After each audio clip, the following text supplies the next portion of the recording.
So what I call presence, there are other words for it, such as awareness, is a state of consciousness that transcends thinking. You may have noticed that most of the time you have a voice in your head that never stops speaking, and what I call the voice in the head are your habitual thought processes. For many people, the voice in the head, which is the self-talk, is predominantly unpleasant, because for many people the self-talk tends to be, to a large extent, negative. In fact, there are millions of people in this world who are tortured by their own minds, by the self-talk in their head, which of course is the conditioning of their minds. But they don't even know that, because they're so identified with the voice in the head that there's no space beyond from where they can realize that there is a voice in the head, because when they are identified with the voice in the head, they are the voice in the head. Presence is the rising of a dimension of consciousness from where you can become aware that there is the voice in the head. That awareness is above thinking. It's a space of consciousness where you can be the observer of your own mind, the awareness behind the thought processes. And for human beings to discover the dimension within themselves is extraordinarily important.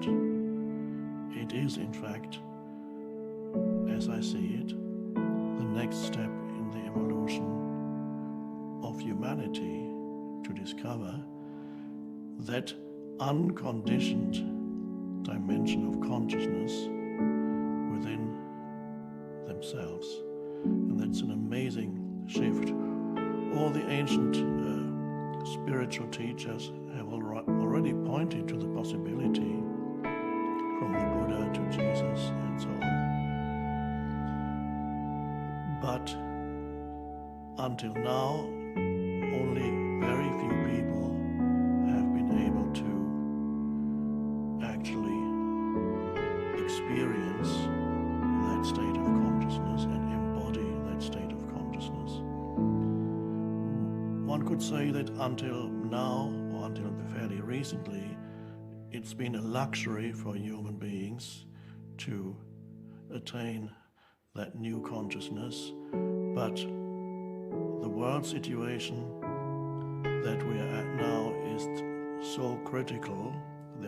We're faced by so many problems collectively that the transformation of human consciousness, which is what the arising of presence is no longer a luxury, it's a necessity for the survival of humanity. The problems that we are facing, most of the problems, if not all the problems we are facing as a species, are actually generated by our own minds. So all the problems are not problems of natural disaster or anything except disasters that were created by humans. So there is a strong element of, one could almost say, insanity or dysfunction in what I call the old consciousness, the normal human consciousness. It has produced an enormous amount of suffering, quite unnecessarily. And already the ancient teachers have pointed to that. The Buddha said the human condition is one of suffering. And Jesus said what we need is to find the kingdom of heaven within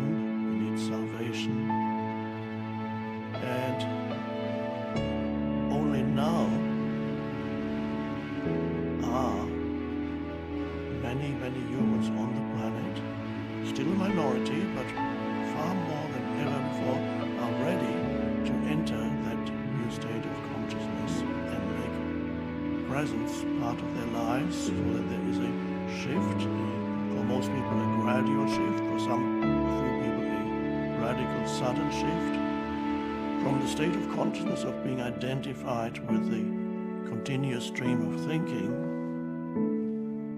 a lot of it dysfunctional, as I said, the shift from that to discovering the possibility and the reality of another dimension of consciousness within you, that is the space of presence or awareness. And from there you can observe your own thought processes, and you're no longer trapped, completely identified in the conditioned mind. That's about the most important thing in your life, to undergo that shift. And it's not extraordinarily difficult. It's not, unfortunately, it's not yet knowledge, general knowledge in the mainstream culture, that such a thing is even possible. So the arising of presence is something that needs to happen now. Humans are ready for it. You are ready for it. And as this gradually, this new state of consciousness arises in you, you will begin to notice changes in the way in which you react to events in your life, changes in the way in which you relate to other people, and they're all changes for the better. You will find, for example, that situations that before caused you a considerable amount of pain or suffering